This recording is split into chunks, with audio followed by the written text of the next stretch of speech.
Bonjour à tous, je suis infiniment heureux de vous retrouver pour partager avec vous une magnifique aventure, aujourd'hui une belle histoire pré-shabbatique.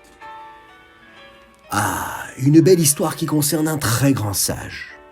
Il s'appelait Abba Tachana. Abba Tachana était un homme d'une grande piété.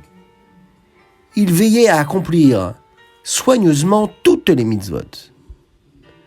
Ce vendredi-là, son ballot de marchandises sur le dos, il marchait d'un bon pas vers la ville, heureux à la pensée d'être bientôt de retour chez lui, afin de se préparer à recevoir dignement le Shabbat.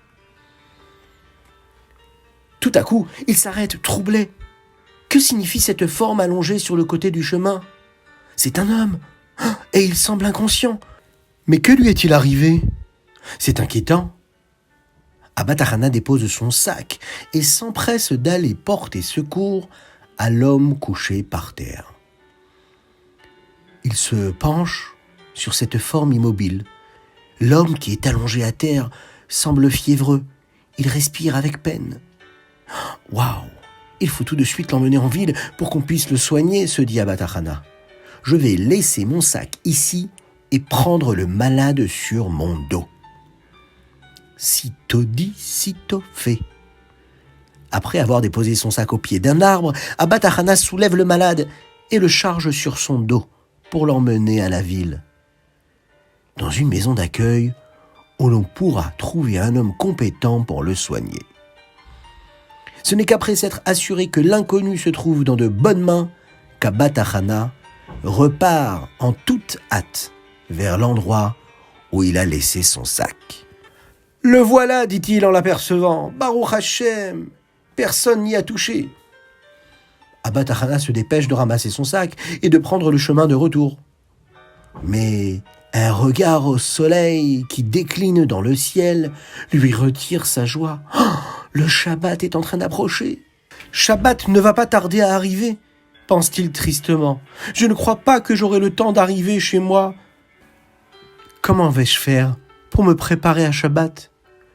Mais Hachem, qui a vu la façon dont Abba Tachana s'est dévoué pour ce malade inconnu, qu'il a trouvé comme ça, sur la route.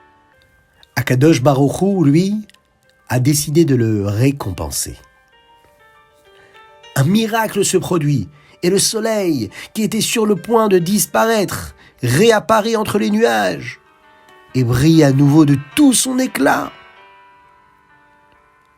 laissant à Abba Tachana le temps d'arriver chez lui, de se laver, de se préparer, de se changer, de mettre ses beaux vêtements pour Shabbat, d'être prêt, comme il faut. Et c'est à ce moment-là seulement que le soleil a disparu à l'horizon et que le Shabbat a fait son entrée. Voilà une belle histoire qui nous montre que, parfois, en agissant comme il faut, en faisant une mitzvah, même lorsque l'on a des choses très importantes à faire, mais des mitzvot qui concernent d'autres personnes.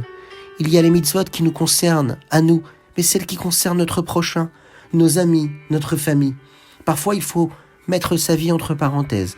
Il faut mettre de côté ce que nous voulons faire, nous, pour faire quelque chose pour l'autre, pour quelqu'un d'autre. Une mitzvah pour quelqu'un d'autre. C'est une mitzvah qui est tellement grande qu'Akadosh Baruch Hu considère cela comme une merveilleuse mitzvah.